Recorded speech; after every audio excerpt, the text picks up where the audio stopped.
ओम नमः शिवाय. परमपूज्य आईकृत सिद्धारूढ वैभव. बेल 5वा. ओम नमः शिवाय. मठात महाराज रोज पहिल्या प्रहरी सुबोध कथन करीत असत आणि भक्त मंडळी अत्यंत आदराने श्रवणाला बसत असत. धनाच्या ठिकाणी नेहमी चोरांची नजर असते, म्हणून पोलीस धनिक लोकांना चोरांपासून सावध राहण्याविषयी सुचवित असतात. त्याचप्रमाणे संत अज्ञजनांना निद्रा, आळस, मान, प्रमाद, काम, क्रोधाधिक दुर्गुणांपासून सावध राहण्याकरिता बोधद्वारे वरचेवर इशारा करत असतात. एके दिवशी महाशिवरात्रीच्या उत्सवात दुपारच्या वेळी महाराजांना पालखीत बसवून मिरवणूक काढावी असे भक्तमंडळींना वाटले. बहुमत पडल्यामुळे महाराजांना होकार द्यावाच लागला. दुसऱ्या दिवशी रोजच्याप्रमाणे महाराज सुबोध कथन करण्यास बसले तेव्हा त्यांच्या तळपायाला मोठमोठाले जळके फोड दिसू लागले. ते काही भक्तांनी पाहून, महाराज, आपल्या तळपायाला फोड कसले असा प्रश्न केला. तेव्हा, काल तुम्ही सर्वजण पालखीतून मिरवलात आणि देव अनवाणी पायाने चालला, त्यामुळे देवाचे पाय भाजले असे महाराज उत्तरले. महाराज भक्त मंडळींना उद्देशून, मी जे काय सांगतो तिकडे पूर्ण लक्ष द्या, म्हणजे तुमचा प्रपंच आपसुकच सुरळीत चालेल. आपले लक्ष देवाकडे गेले की देवाचे लक्ष आमच्याकडे येतेच. आम्ही देवासाठी राबलो की देव आमच्यासाठी राबतो असे वरचेवर सांगत असत. महाराजांच्या त्या वाक्याची यावेळी सर्वांना सत्यता पटली. रामानंदांचा शिष्य भक्त सेनानावी हा बेदर बादशहाच्या पदरी नोकरीस होता. बादशहाला हजामत करून घेण्याची जेव्हा लहर येई तेव्हा सेन्याला बोलावण्याकरिता तो सेवकाला पाठवीत असे. रोज प्रातःकाळी उठून स्नान, देवपूजा, पारायणादी नित्यकर्म आटोपून सेना राजसेवेची वाट पाहत बसत असे. देवपूजेत अडथळा येऊ नये म्हणून पूजेला बसल्यावेळी राजाकडून जर बोलावणे आलेच तर बाहेर गेलेत असे सांगून त्यास परत पाठवीत जा असे सेन्याने आपल्या बायकोला बजावून ठेवले होते. एके दिवशी बादशहाने सेन्याला बोलावणे पाठविले. त्या समयी सेना पूजेला बसलेला होता. सेन्याच्या सांगण्याप्रमाणे आत्ताच ते बाहेर गेलेत असे सांगून पत्नीने राजदूतास तेथून परतविले. वाटेत सेन्याच्या शेजारी राहणाऱ्या एका इसमाने त्यांना गाठून, काय हो, सेना घरात असून त्याच्या बायकोने तुम्हाला तो बाहेर गेल्याचे खोटे सांगितले अशी चहाडी केली. दूतांकडून ती हकीकत समजतात बादशहा अतिशय संतप्त झाला. लगेच त्याने सेवकांना आत्ताच्या आत्ता सेन्याच्या मुसक्या बांधून त्याला घेऊन या असा हुकूम दिला. इतक्यात भक्त कैवारी भगवान गुप्त रूपाने सेन्याच्या घरी गेला आणि खुंटीवरची धोकटी काढून घेऊन सेन्याच्या रूपाने राजवाड्यात हजर झाला. सेनारूपी श्रीहरीला पाहता क्षणीच राजाचा राग शांत झाला. त्याचे हृदय आनंदाने भरून गेले. ज्याचे नाव घेतले असता मनाचे पाप ताप सर्व नाहीसे होऊन मन समाधान पावते, अशा परमेश्वराचे प्रत्यक्ष दर्शन झाल्यावर बादशहाचा राग शांत झाला, यात नवलते काय. बादशहा खुर्चीवर बसताच सेनारूपी हरीने त्याच्या हातात एक आरसा दिला आणि आपल्या कामास सुरुवात केली. बादशहाने आरशात पाहिले, तोच त्याला चतुर्भुज श्याम सुंदराची मूर्ती दिसली. लगेच त्याने सेन्याकडे पाहिले तेव्हा नेहमीचा सेनाच दिसू लागला. त्यावर आश्चर्याने तो एक क्षण आरशात, एक क्षण सेन्याकडे असे सारखे पाहू लागला. पण आरशात मूर्ती दिसते ते प्रतिबिंब कोणाचे याचा त्याला उलगडा होईना. शेवटी राजा भांबावून गेला. काम संपल्यावर घरी जाण्याबद्दल जेव्हा सेन्याने परवानगी मागितली तेव्हा बादशहाने अत्यंत खुश होऊन सेन्याला ओंजळीभर होऊन बक्षीस दिले. ते धोकटीत घालून सेनारूप श्रीहरी तेथून निघाला आणि गुप्तपणे सेन्याचे घरी जाऊन त्याने धोकटी पूर्ववत खुंटीला टांगून ठेवली. सेना निघून गेल्यापासून राजाला चैन पडेनासे झाले. सेना परत केव्हा येईल, आपण ती गोजिरी मूर्ती पुन्हा एकवार आरशात कधी पाहीन अशी राजाला तळमळ लागून राहिली. इकडे सेनेची पूजा संपली. राजदूत येऊन गेल्याची बातमी बायकोकडून समजताच धोकटी घेऊन तो राजाकडे गेला. सेन्याला पाहताच धावत जाऊन राजाने त्यास मिठी मारली आणि म्हणाला, सेन्या, मघाशीचे आरशातील रूप पुन्हा एक वेळ मला दाखव. आपण तर सकाळपासून आलो नाही. राजाकडे पाहिले तर हजामत झालेली दिसते. राजा म्हणतो आरशातील रूप दाखव. हा काय प्रकार आहे?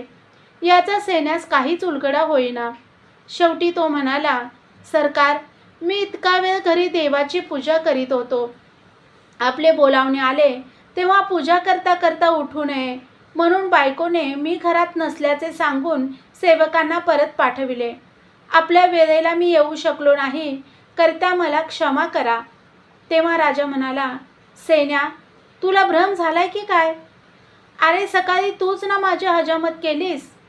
मी स्वतः माझ्या हाताने तुला एक ओंजळीभर होन दिले आणि ते तू स्वहस्ताने धोकटीत घातलेस. तेव्हा सैन्याने, देवा, तुझी करणी अगाध आहे असे म्हणून चटकन हात जोडले. त्याच्या डोळ्यातून अश्रुधारा वाहू लागल्या.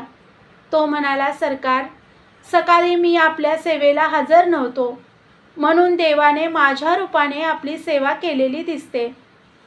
आपल्याला आरशात जे रूप दिसले ते देवाचे प्रतिबिंब होय. ज्या प्रभूने माझ्याकरिता इतके निकृष्ट काम केले त्या प्रभूच्या सेवेत यापुढचे सारे आयुष्य मी घालवणार आहे असे म्हणून त्या दिवसापासून सेन्याने बादशहाची नोकरी सोडून दिली. या गोष्टीवरूनही आपण देवाकडे लक्ष पुरविले असता देव आपल्या संकटी कसा काय धावून येतो हे लक्षात येण्यासारखे आहे. एकदा एक भक्त म्हणाला, माझे अंग खर्जेने भरून गेले आहे. 2 महिने झाले. औषधे पुष्कळशी केली पण काहीच परिणाम झाला नाही. वेदना असह्य होत आहेत. काय करू? त्यावर महाराज म्हणाले, शरीराला व्याधी ही जडायचीच.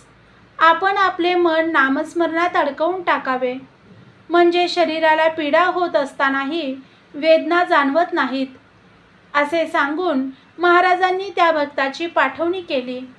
दुसरे दिवशी महाराजांचे अंग खर्जेने भरून गेले.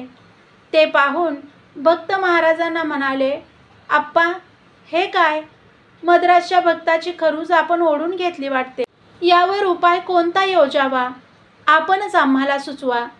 त्यावर महाराज म्हणाले, माझ्या अंगावरील खरूज औषधोपचारांनी बरी होण्यासारखी नाही. तुम्हापैकी प्रत्येकाने 25-25 नमस्कार आणि ओम नमः शिवाय या मंत्राचा 1100 जप जर केला तर मात्र ही खरूज नाहीशी होईल. त्याप्रमाणे भक्तगणांनी करताच महाराजांचे अंग पूर्ववत झाले. सहज बोलण्यात महत्त्वाचा मुद्दा समजावून देण्याची महाराजांची खुबी काही औरच होती. मठात एके दिवशी पुष्कळशी भक्तमंडळी जमून मिरच्या कुटू लागली होती. त्यात काही स्त्रिया, काही पुरुषही होते. प्रत्येक काम करत असता मुखाने नामस्मरण करीत असावे. महाराजांच्या या सांगण्यानुसार सर्वांच्या मुखी नाम घोळत होते. कोण कोण काय काय कामे करतात तसेच कसे काय काम चालले आहे याचे चहूकडे फिरून महाराज नेहमी निरीक्षण करीत असत. त्याप्रमाणे यावेळी महाराज तेथे आले. त्यांच्याबरोबर हरियाळकर संत आणि परशुराम पंत हे दोघे पण होते. मिरच्या कुटणाऱ्या भक्तमंडळींना उद्देशून महाराज म्हणाले, तुम्हा सर्वांना संत व पंत होऊन माझ्याबरोबर फिरायचे आहे की गुरुसेवा करण्याची इच्छा आहे? हे ऐकून अक्कूबाई म्हणाली, महाराज, आम्हाला संत किंवा पंत होऊन राहण्याची इच्छा नाही. आमचा जीवमान असेपर्यंत आमच्या हातून अखंड गुरुसेवा घडावी एवढा आम्हास आशीर्वाद द्या. त्यावर महाराज म्हणाले, खरोखरच तुम्ही सर्व धन्य आहात. त्रिदंड संन्यास साधणे मोठे कठीण, तरी गुरुसेवा करता करता सहज ते फळ तुम्हाला प्राप्त झाले आहे. हे तुमचे भाग्यच होय. त्रिदंड संन्यास म्हणजे दंड, कमंडलू आणि कौपिन वापरणे असे कित्येक जण समजतात. परंतु त्रिदंड संन्यासाचा खरा अर्थ काया वाचा मन या तिन्हींचे दंडन म्हणजे त्यांच्यावर ताबा मिळवणे हा होय. सेवा करीत असता देहभान न राहणे हे देहदंडन, नामस्मरण चालू असणे हे वाणीदंडन आणि कोणत्याही परिस्थितीत मन आनंदी राहणे हे मनदंडन. हे गुरुसेवेने साधते करिता गुरुसेवा ही मोठी बलवान गणली जाते. सन 1928 मधील महाशिवरात्रीचा दुसरा दिवस होता. महाराज पाकशाळेत बसले होते. जवळ काही भक्तमंडळी पण होती. त्यांना उद्देशून महाराज म्हणाले, दानात दान अन्नदान श्रेष्ठ आहे. कारण अन्नदानाने मनुष्य जसा तृप्त होतो तसा इतर दानाने होत नाही. करिता आपल्या घरी कोणी अतिथी आला तर त्याचा योग्य परामर्श घ्या. तसेच क्षेत्राच्या ठिकाणी गेलात तर गोरगरिबांना अन्नदान करा. अन्नदान करण्याची संधी सहसा वाया दवडू नका. सध्याची संधी कार्यास अनुकूल आहे. पुढे एक काळ असा येईल की ह्या चुलींना रजा द्यावी लागेल. कारण तुम्हालाच पोटभर खायला मिळणार नाही, मग तुम्ही इतरांना काय देणार? महाराजांच्या या भविष्यवाणीची आज सत्यता पटत आहे. त्या मंडळीत मद्रासकडील एक भक्त होता. महाराजांच्या त्या बोलण्याचा त्याच्या मनावर परिणाम झाला. त्याने दुसरे दिवशी महाराजांची आज्ञा घेऊन त्यांच्याबरोबर पंक्तीत बसण्याकरिता 11 जण निवडले आणि त्यांना पंचपक्वानांचे व इतर भक्तांना भात आमटीचे भोजन देण्याचे ठरविले. 12 वाजता स्वयंपाक तयार होताच पाने मांडण्यात आली.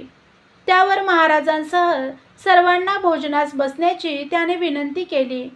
इतर मंडळी पण भोजनास बसली. महाराजांनी जेव्हा चहूकडे न्याहाळून पाहिले तेव्हा त्यांना पंक्तिभेद दिसून आला. त्या क्षणी महाराज, अन्नदान करण्याची अशी पद्धत नव्हे असे म्हणून चटकन पानावरून उठले. महाराज उठताच इतर मंडळी पण पटापट उठली. ते पाहून भक्त अत्यंत खचित झाला. पश्चातापाने युक्त होऊन तो महाराजांच्या चरणी लागला. आपल्या अपराधाबद्दल त्याने क्षमा मागितली. त्यावर त्याला अभय देऊन महाराज म्हणाले, सर्वांभूती परमेश्वर आहे. करिता जनांचे समाधान केले असता तो खुश होतो. म्हणून आजपासून पुन्हा असा पंक्तिभेद करायचा नाही असे मनाशी ठरवा. अशा प्रकारे त्यास समजावून सांगितले. त्यानंतर पुन्हा सर्व भोजनास बसले. पक्वान्ने भात आमटी सर्वांनाच वाढण्यात आला. त्यावर सद्गुरूंचा जय जयकार करून सर्वांनी शांतपणे भोजन केले. मठात प्रथम उत्सव समयी संतर्पण होत असे. महाराजांचे कडून अन्नदानाचे महत्त्व कळल्यावर रोजचे रोज संतर्पण होऊ लागले. देव किंवा देवस्वरूप गुरुपुढे अमुक देईन अमुक करीन असा एकदा संकल्प केला की त्याप्रमाणे आचरणात आणलेच पाहिजे, नाहीतर देवाला फसवल्याचा दोष लागतो. एकदा एका मालिनीने भोपळ्याचा वेळ लावला आणि पहिला भोपळा महाराजांना अर्पण करीन असा नवस केला. पुढे त्या वेलाला पुष्कळसे भोपळे लागले, पण पहिला भोपळा अतिशय मोठा निघाल्याने त्याला बरीच किंमत येईल अशी आशा तिला वाटली. त्यामुळे तिने तो भोपळा महाराजांना नेऊन दिला नाही. शेवटचा भोपळा देता येईल या विचाराने ती स्वस्थ राहिली. त्रिगुणाच्या कचाट्यात सापडल्याने त्याची वृत्ती कधी आनंदी, कधी उदास, कधी संतप्त झालेली दिसून येते. एखादी चांगली गोष्ट कधी करावीशी वाटते, कधी करू नये असे वाटते, कधी ती केल्याबद्दल हळहळ पण वाटते. हा त्रिगुणाचा खेळ होय. त्रिगुण म्हणजे रज, तम, सत्व हे होत. रजोगुण मनुष्याला विषय सुखात रंजवितो. त्यामुळे मनुष्य देहसुखाशी तादात्म्य पावतो. तमोगुणाला सद्धर्माने वागणे आवडत नाही. त्यामुळे तमोगुणी माणसाच्या हातून वरचेवर प्रमाद घडतात. दुर्लभ अशा नरदेहात येऊन देखील रजोगुण तमोगुण यांच्या अधीन झाल्याने आपणाला काय साधायचे याचा मनुष्याला पूर्ण विसर पडून जातो. क्वचितच सत्वगुणाची झुळूक येते आणि त्याच वेळी तेवढी माणसांकडून सत्कर्मे घडतात, पण ती झुळूक फार वेळ टिकत नाही. मालिनीला बी लावते वेळी सत्वगुणामुळे महाराजांना भोपळा द्यावा असे वाटले, पण यावेळी ती वृत्ती राहिली नाही. एके दिवशी मालिनीने विक्रीस नेण्याच्या उद्देशाने भोपळे फोडले. त्यावेळी प्रत्येक भोपळ्यात तिला बुचबुचीत किडे दिसू लागले. तेव्हा आपण बोलल्याप्रमाणे न केल्याने अशा प्रकारे आपले नुकसान होत आहे असे तिला वाटले. त्या क्षणी शिल्लक राहिलेले सर्वच भोपळे घेऊन ती मठात गेली आणि महाराजांपुढे ठेवून तिने आपली चूक कबूल केली. मनुष्याची आत्मनिष्ठा दिवसेंदिवस कशी वृद्धिंगत होईल याकडे सत्पुरुषांचे लक्ष असते. महाराज तिला म्हणाले, हौसे, भोपळे आणून दिले म्हणजे देव संतुष्ट होत नाही. करिता आज भाजीसाठी स्वतः तूच भोपळे चिरून दे, म्हणजे ती भाजी सर्वांच्या पोटात पडून तुझ्या भोपळ्यांचे सार्थक होईल आणि शिवाचा तुला आशीर्वादही मिळेल. त्यावर तिने सर्व भोपळे फोडले, परंतु एक सुद्धा भोपळा किडका निघाला नाही. ते पाहून मालिन आश्चर्यचकित झाली. तेव्हापासून महाराजांच्या ठिकाणी तिचा आदर वाढला. सिद्ध पुरुष मुद्दाम कधी चमत्कार करून दाखवत नाहीत, कारण चमत्कार करून दाखवणे हे ज्ञानाचे कार्य किंवा मोक्षाचे साधन नाही. सिद्ध पुरुषांच्या ठिकाणी प्रसंगानुसार जे चमत्कार घडतात ते आपली भक्ती, श्रद्धा आणि विश्वास वाढवण्यासाठी ईश्वरी इच्छेनेच होत असतात. मठात सकाळी 6 वाजल्यापासून संध्याकाळी 7 वाजेपर्यंत महाराजांच्या दर्शनार्थ एकसारखी गर्दी असायची. त्यांच्या सहवासासाठी दूरदूरच्या देशाहून मंडळी येऊन महिना 2 महिने धर्मशाळेत बिराड करून राहत असत. एके दिवशी भर दुपारी वडील माणसांचा डोळा चुकवून काही मुले मठाजवळ असलेल्या तळ्याच्या काठी खेळावयास गेली. खेळता खेळता मुलांची नजर सरपटत जाणाऱ्या एका सापाकडे गेली. मुलेच ती. त्यांनी त्याच्यावर दगडफेक सुरू केली. त्यातील एका मुलाने मारलेला दगड सापाला लागला. तेव्हा तो खवळून धावत आला. ते पाहून इतर मुले भिवून पळून गेली. तो साप त्या मुलाला दंश करून झाडीत शिरला. बराच वेळ झाला तरी मुलगा आला नाही, म्हणून त्याचे आईबाप मुलाजवळ विचारपूस करू लागले. तेव्हा आम्ही येते वेळी तळ्याच्या काठीच तो होता असे त्या मुलांनी सांगितले. त्यावर ते तळ्याजवळ गेले. तेव्हा मुलगा काळानिळा झालेला अचेतन पडलेला त्यांना दिसला. जवळ जाऊन पाहताच मुलाचे अंग गार पडले होते. श्वासोच्छ्वासही बंद पडलेले दिसले. तेव्हा मुलाची आई एकदम आक्रोश करून रडू लागली. मुलाचा बाप धावत महाराजांकडे गेला आणि त्याने रडत मुलाची हकीकत महाराजांना सांगितली. महाराज म्हणाले, गेल्या वर्षी मी तुम्हाला सांगितले होते की मुलाकडून रोज सकाळी 1100 संध्याकाळी 1100 जप करावा. तुम्हालाही नियमित त्याच्याकडून जप करून घ्या असे सुचवले होते. त्याप्रमाणे केले असते तर हे गंडांतर टळले असते, पण माझ्या सांगण्याकडे तुम्ही दुर्लक्ष केलेत. त्यावर त्याने आपली चूक कबूल करून क्षमा मागितली. नंतर महाराज तळ्याच्या काठी गेले आणि ओम नमः शिवाय म्हणून मुलाच्या अंगावरून त्यांनी हात फिरवला आणि उठ बाबा उठ असे म्हणाले. तो झोपेतून उठल्याप्रमाणे मुलगा चटकन उठला. दिव्याबुडी अंधार या म्हणीप्रमाणे सिद्ध पुरुषांच्या आसपास राहणाऱ्या लोकांना त्यांचे महत्त्व कळत नाही. हुबळी नजीक एका खेड्यात राहणारे पद्माचारी नावाचे एक विद्वान स्नेहाच्या आग्रहास्तव एके दिवशी स्वामींच्या मठात आले. उभयतांनी महाराजांचे दर्शन घेतले. ती 2 प्रहरची वेळ होती.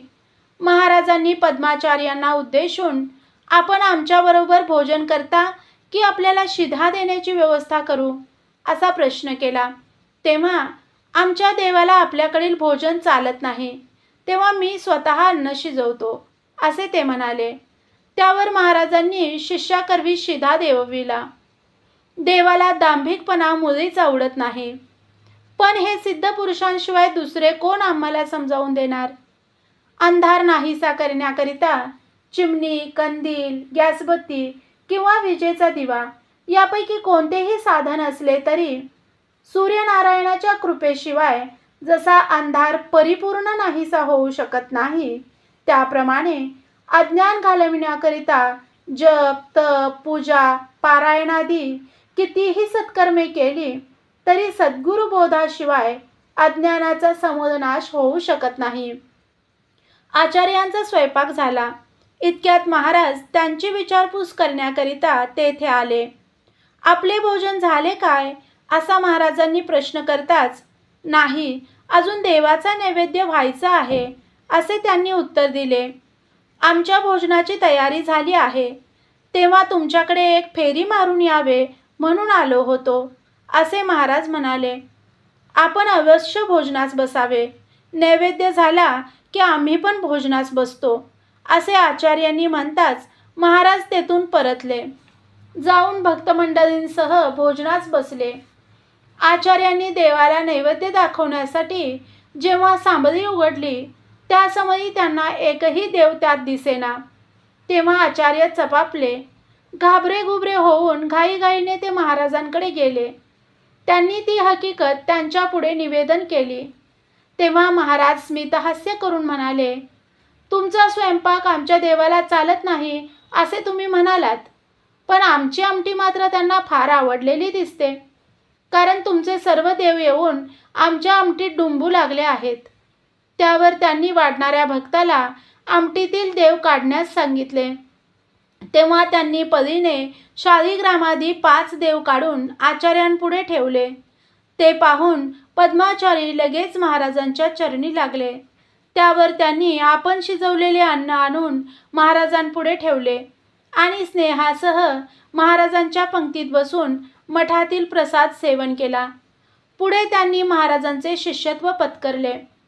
अलकापुरी येथे एके दिवशी निवृत्तीनाथांनी स्वतःच्या व भावंडांच्या मौजीबंधनार्थ ब्राह्मणांजवळ जाऊन प्रश्न केला असता, तुम्ही संन्याशाची मुले, तुम्हाला मौजीबंधनाचा अधिकार नाही. तथापि पैठणच्या धर्माधिकाऱ्यांनी संमती दिल्यास आम्ही त्याबद्दल विचार करू असे त्यांनी सांगितले.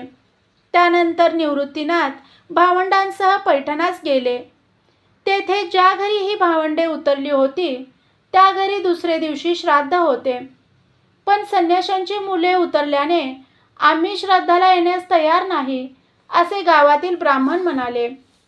ही गोष्ट जेव्हा ज्ञानेश्वरांच्या कानावर आली तेव्हा ते निवृत्तीनाथांना म्हणाले, ज्या अर्थी आमच्यामुळे घर अपवित्र बनले आहे त्या अर्थी आम्हीच ते पवित्र केले पाहिजे. हे ज्ञानेश्वरांचे बोलणे निवृत्तींनी मान्य केले. दुसरे दिवशी श्राद्धाला खरोखरच कोणी ब्राह्मण आले नाहीत. त्यामुळे घरमालकाला मोठी चिंता पडली. त्या समयी क्षणाचाही विलंब न लावता स्वतः ज्ञानेश्वरांनी पितरांना आमंत्रण करून यथेच्छ भोजन दिले. भोजनोत्तर त्यांनी विडा दक्षिणा देऊन बोलविले. ही वार्ता कानावर जाताच कर्मनिष्ठ ब्राह्मण ज्ञानेश्वरांना शरण आले. ज्ञानेश्वरांच्या शेजारी विसोबा चाटी नावाचे एक गृहस्थ राहत होते. निवृत्ती, ज्ञानदेव, सोपान, मुक्ताबाई या भावंडांना संन्याशाची मुले असे म्हणून ते सारखे चिडवीत असत. ते नेहमी त्यांच्याशी तिरस्कारयुक्त भाषण करीत असत. एके दिवशी निवृत्ती म्हणाले, मुक्ताबाई, उद्या दसऱ्याच्या निमित्त आम्हाला मांडे करून वाढ. हे वाक्य विसोबांच्या कानावर गेले. ते कुंभार लोकांचे सावकार होते. लगेच कुंभारवाड्यात जाऊन मुक्ताबाईला मांडे भाजायला कोणी डेरा देऊ नका असे त्यांनी प्रत्येक कुंभाराला सांगितले. दुसऱ्या दिवशी मांड्याला लागणारे सर्व सामान आणून डेरा आणण्याकरिता जेव्हा मुक्ताबाई कुंभारवाड्याकडे निघाली तेव्हा वाटेत विसोबांनी तिला डोळे वटारून, कुठे चाललीस असे विचारले. तिने कारण सांगताच ते म्हणाले, अगं तू जातेस खरी, पण डेरा न मिळता तुला हात हलवीत रिकामेच यावे लागेल. यापेक्षा घरी जा आणि मनातले मांडे खात बैस. तरी ती कुंभारवाड्यात गेलीच, परंतु डेरा न मिळाल्याने ती लगेच घरी परतली. रडत रडत सर्व हकीकत तिने ज्ञानेश्वरांना सांगितली. त्यावर ज्ञानेश्वर म्हणाले, मुक्ताई, रडतेस कशाला? माझ्या पाठीवर मांडे बाज म्हणजे झाले. असे म्हणून लगेच ते खाली बसले. योगधारणेच्या योगे करून पंचाग्नी त्यांनी पेटविला आणि ते वाकले. तोच त्यांच्या मुखातून अग्नीच्या ज्वाला चालल्या. नेत्र आरक्त झाले, पाठ तापून लाल झाली. त्यावर मुक्ताईने ज्ञानेश्वरांच्या पाठीवर मांडे भाजले.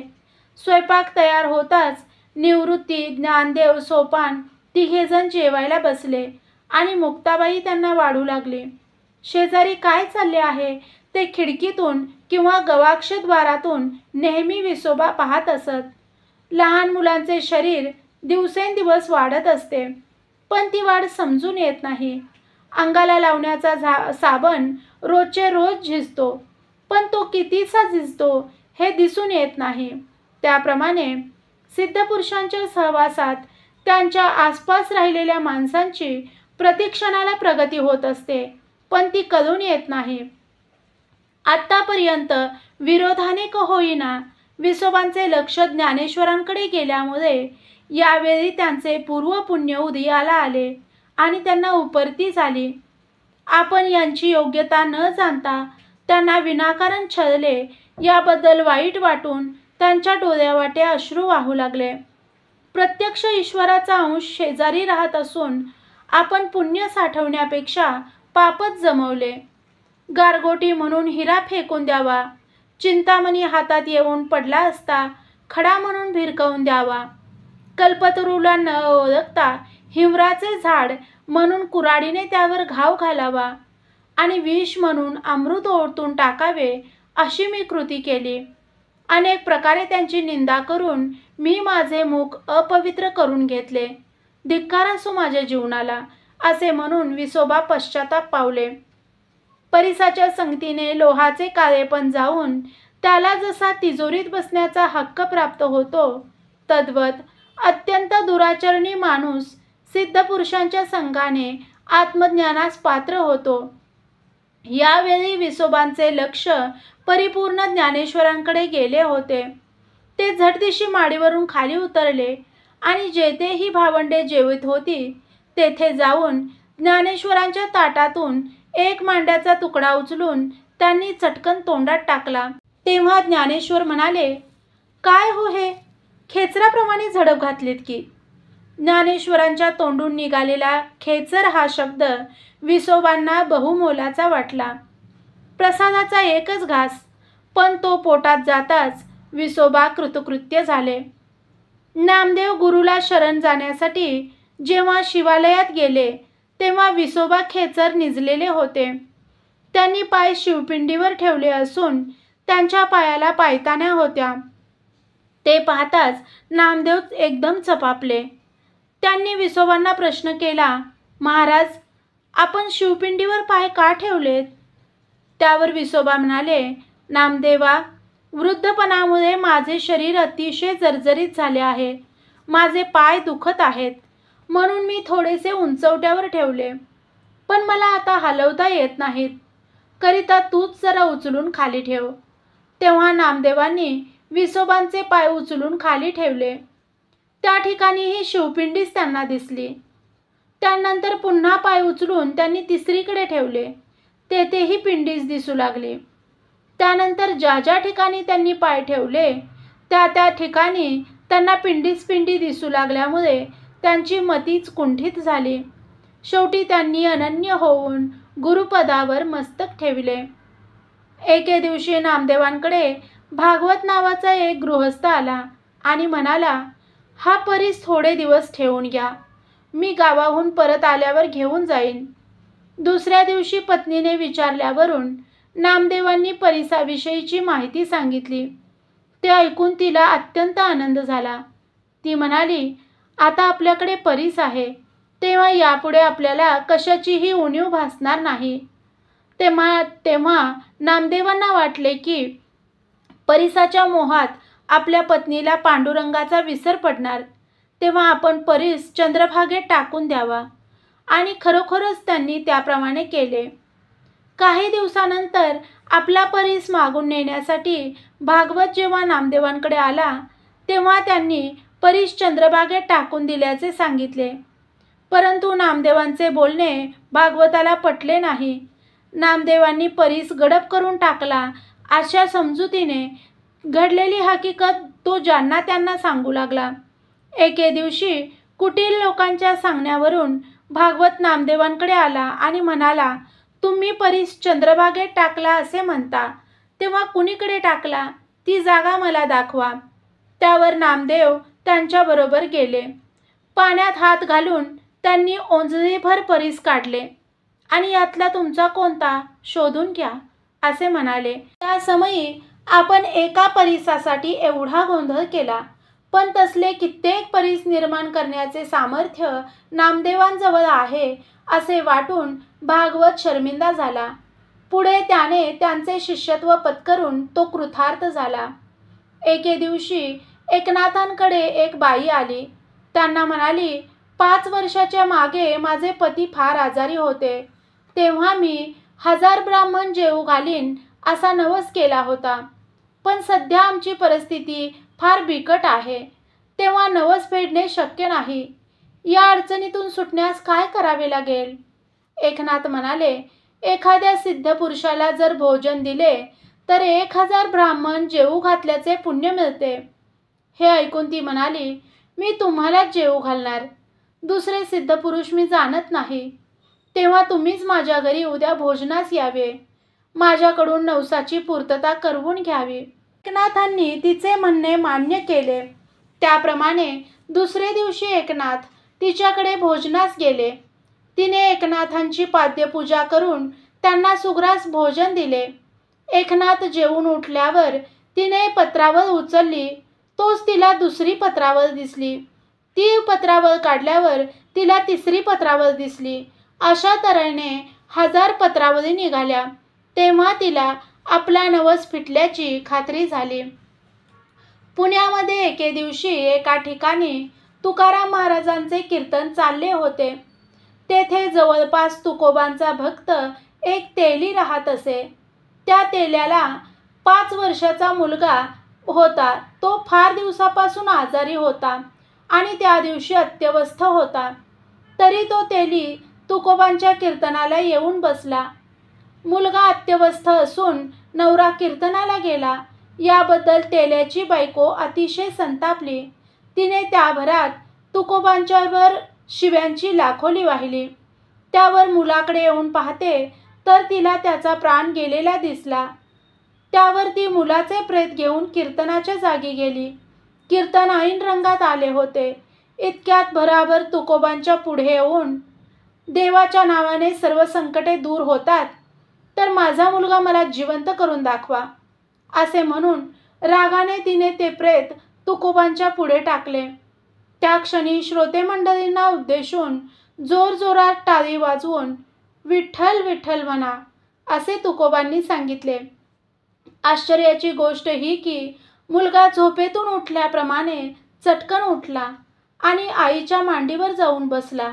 ते पाहताच सर्वांचे कोमेजलेले चेहरे प्रफुल्लित झाले. साक्रीजवळ असलेल्या दसपंचक या गावचे अग्निहोत्री कुलकर्णी हे बहुत दिवसांच्या आजारात मरण पावले. त्यांना संतती नव्हती. त्यांची पत्नी सती जाण्याच्या उद्देशाने प्रेत यात्रेबरोबर निघाली. प्रेत यात्रा नाशिकच्या घाटाजवळ गंगेपाशी येऊन पोहोचली. त्या समयी समर्थ गंगेच्या घाटावर होते. त्या स्त्रीला दुरून कोणीतरी साधू पुरुष दिसल्यावरून ती तेथे गेली. तिने नमस्कार करताच समर्थांनी तिला अष्टपुत्रा सौभाग्यवती भव असा आशीर्वाद दिला. इतक्यात त्या प्रेताबरोबर आलेल्या मंडळीतला एक इसम पुढे येऊन समर्थास म्हणाला, तुम्ही आशीर्वाद दिला खरा, पण या बाईचा पती नुकताच मरण पावला असून त्याचे प्रेत दहन करावयास आणले आहे. या सहगमन करण्यासाठी निघाल्या आहेत. तेव्हा आपला आशीर्वाद कसा फळणार? ते ऐकताच समर्थ देवाला उद्देशून म्हणाले, रामा, माझ्या मुखातून आशीर्वाद निघून गेला खरा. आता तू सत्य करून दाखवणे तुझ्याकडे. माझी वाणी कोणाच्या सामर्थ्याने बोलली? तुझ्याच सामर्थ्याने ना, असे ते म्हणाले. त्यावर गृहस्थाकडे वळून ते म्हणाले, ते प्रेत इकडे घेऊन या, मग पुढचा विचार करू. इतक्यात लोकांनी प्रेत आणून समर्थांच्या पुढे ठेवले.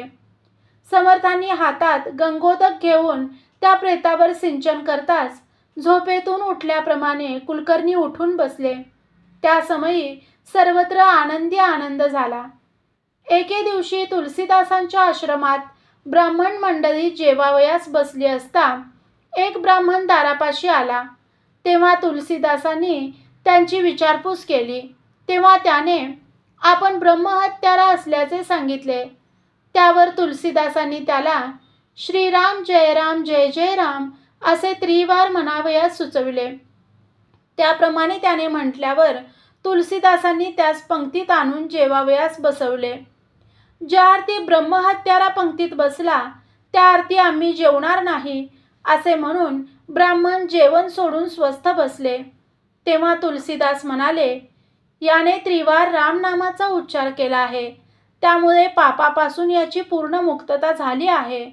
तेव्हा आपण सर्वांनी निशंकपणे भोजन करावे. इतक्यात पंक्तीत बसलेल्यांपैकी एक जण म्हणाला, तुलसीदासजी, यातील एक पान तुम्ही शंकराच्या देवालयातील नंदीपुढे नेऊन ठेवा. जर तो पाषाण नंदी जेवील तर तुमचे सांगणे आम्ही मान्य करू. तुलसीदासांनी लगेच एक पान घेऊन नंदीपुढे ठेवले आणि नंदीवरून हात फिरवीत, खा बाबा खा, नाहीतर ब्राह्मण उपाशी राहतील असे म्हटले. त्या क्षणी नंदीबैल अंग फुगवून उठला आणि पानासहित त्याने अन्न सेवन केले. तो पूर्ववत शिलामय झाला. हा चमत्कार पाहून ब्राह्मण तुलसीदासांच्या चरणी लागले आणि त्यांनी शांतपणे भोजन केले. अक्कलकोट महाराजांच्याकडे बसप्पा तेली नावाचा एक भक्त होता. तो नेहमी त्यांच्याबरोबर फिरत असे. त्याची अत्यंत गरीब स्थिती होती. आपला नवरा कामधंदा न करता एका वेड्याच्या नादी लागला आहे असे म्हणून त्यांची बायको फार दुःख करी. पोराबाळांच्या संरक्षणासाठी ती मोलमजुरी करून अत्यंत कष्टात दिवस घालवीत असे. एके दिवशी बसप्पाला घेऊन महाराज एका घोर जंगलात गेले. तेथे चहूकडे सरपच सर्प दिसू लागले. ते पाहून बसप्पा घाबरून गेला.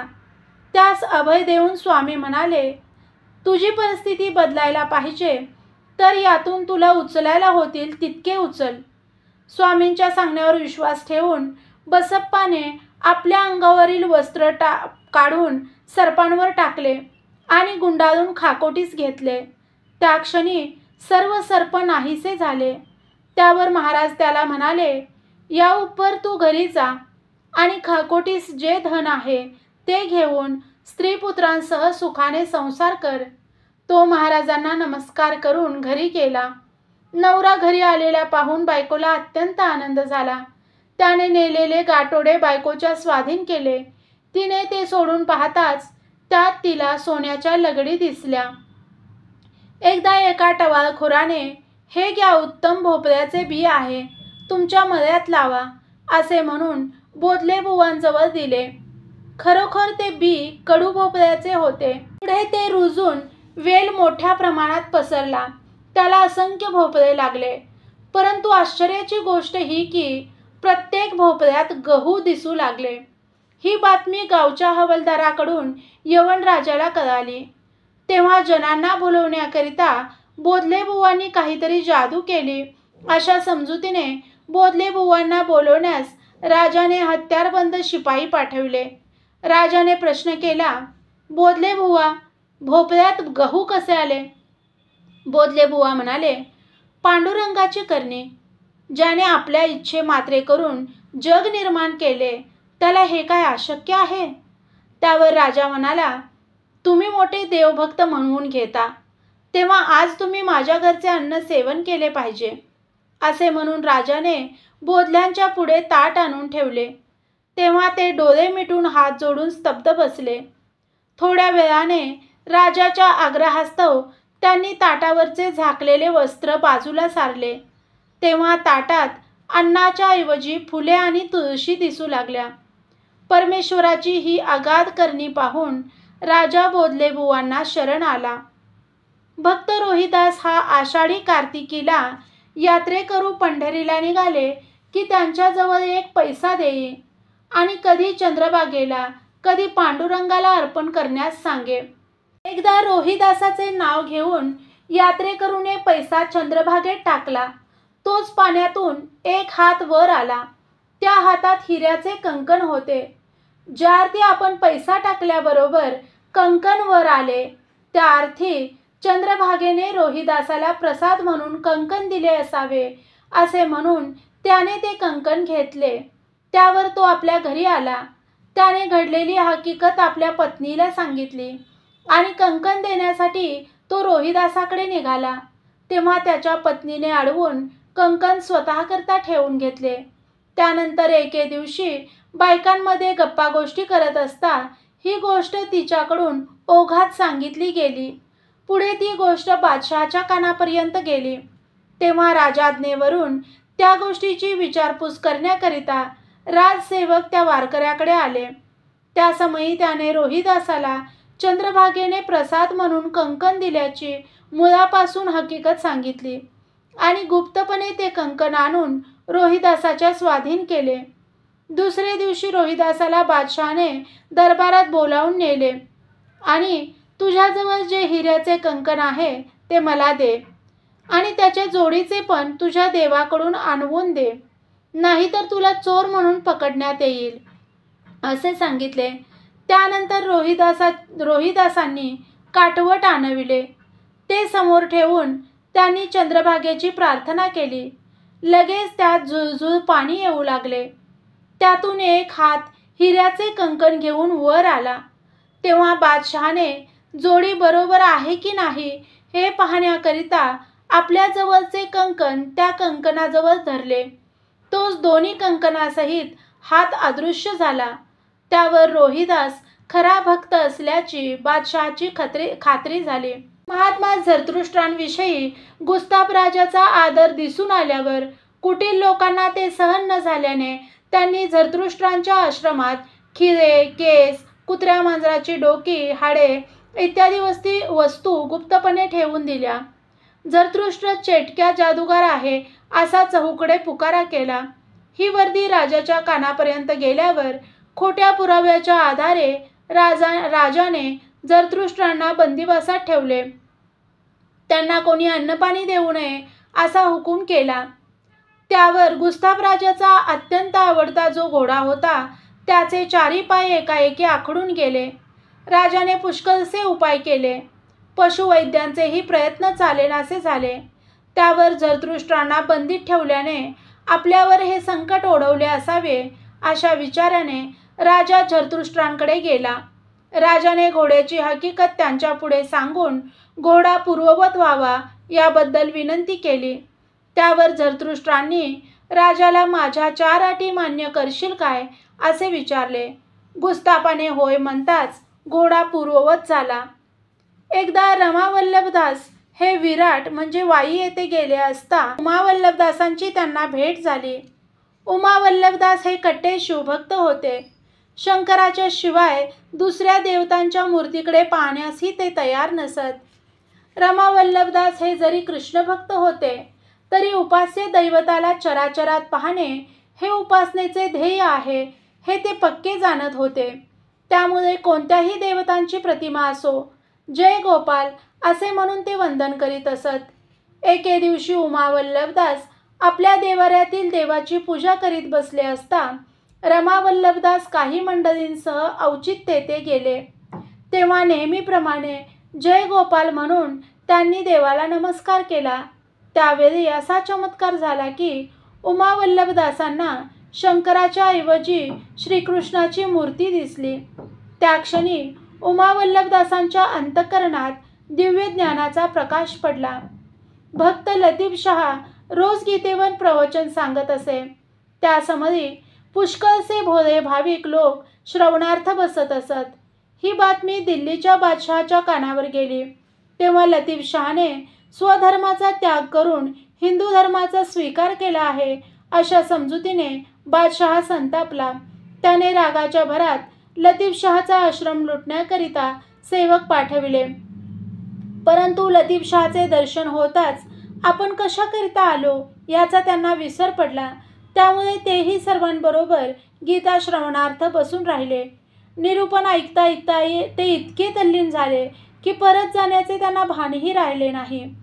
सेवकांनी येण्याची वेळ निघून गेल्यावर बादशहाने पुन्हा काही जणांना लतीफशाहकडे धाडून दिले. त्यांची पण तीच अवस्था झाली.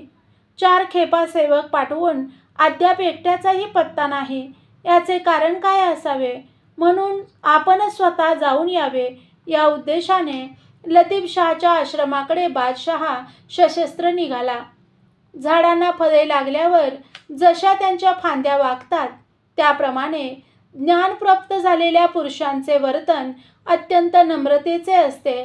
त्यामुळे त्यांच्या सहवासात गेलेला अतिशय तापट मनुष्यही एकदम शांत होतो. बादशहाने आश्रमात प्रवेश केला तोच प्रवचन सांगत असलेले लतीफशाह त्याच्या दृष्टीस पडले. आश्चर्याची गोष्ट ही की लतीफशाहांच्या मुखावरील अप्रतिम तेज पाहताच बादशहाचा राग कुठल्या कुठे विरघळून गेला. लतीफशाहांना वंदन करून तोही प्रवचन ऐकण्यास बसला. सिद्धपुरुषांकडे गेल्यावर आपणास चमत्काराचा अनुभव आला पाहिजे. पण तो चमत्कार कोणता? तर आपल्या वृत्तीत पालट पडणे हा होय. लतीफशाह ज्या जागी प्रवचन करीत होते त्या जागी चहूकडे देवादिकांची चित्रे लावलेली होती. त्यातील एका चित्रात राधाकृष्णाला विडा देते असे दृश्य होते. प्रवचन आटोपल्यावर त्या चित्राकडे बोट करून राधा विडा घे म्हणते तर कृष्ण का विडा घेत नाही असा बादशहाने प्रश्न केला. तेव्हा लतीफशाहने विडा खाण्याबद्दल कृष्णाची प्रार्थना केली. त्या क्षणी राधेच्या हातातील विडा नाहीसा झाला आणि कृष्णाचे ओठ लाल झालेले दिसले. सिद्ध पुरुष मोठे करारी असतात. श्रीखंड या गावी चैतन्य महाप्रभूंचे एक निस्सीम भक्त नरहरी महाराज हे राहत असत. बंगालमधील लोचनदास हे त्यांच्या दर्शनार्थ गेले तेव्हा त्यांनी नरहरी महाराजांकडून दीक्षा घेतली. त्यावर त्यांच्या आज्ञेनुसार ते त्यांच्या आश्रमात राहिले. पुढे लोचनदासजींचे लहान वयातच लग्न झाल्याचे समजल्यावर नरहरी महाराजांनी त्यांना संसार करण्याची आज्ञा करून घरी पाठविले. त्या समयी त्यांची पत्नी माहेरी होती. त्यामुळे ते आपल्या सासूरवाडीला आमोदपूर या गावी आले. गावात पाऊल टाकताच समोर एक सुंदर युवती त्यांना दिसली. त्यांनी तिला अत्यंत नम्रपणे मातोश्री अमक्या अमक्याचे घर कोठे आहे असा प्रश्न केला. त्या युवतीने लहानशा गल्लीकडे बोट करून त्या मार्गाने जाण्यास सांगितले. लोचनदासजी सासूरवाडीत जाऊन पोहोचले. तोच जामातांना पाहून सासू सासऱ्यांना अवर्णनीय आनंद झाला. स्नान भोजनादी उरकल्यावर सासूबाईंनी एका खोलीकडे बोट करून त्यांना विश्रांती घेण्यास सुचविले.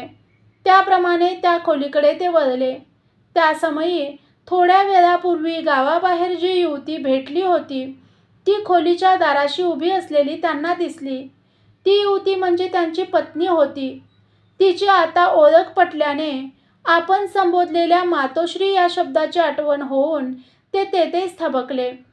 त्यांचे मनोगत जाणून ती म्हणाली, महाराज, मी आपली जन्मभर दासी होऊन राहीन, पण माझा त्याग करू नका. तिचे म्हणणे त्यांनी मान्य केले. पण आपण उच्चारलेला मातोश्री हा शब्द मात्र ते आजन्म विसरले नाहीत. ओम नमः शिवाय.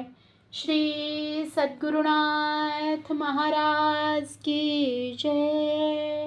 परमपूज्य गुरुदेवता श्री कलावती माता की जय. श्री सिद्धारूढ स्वामी महाराज की जय.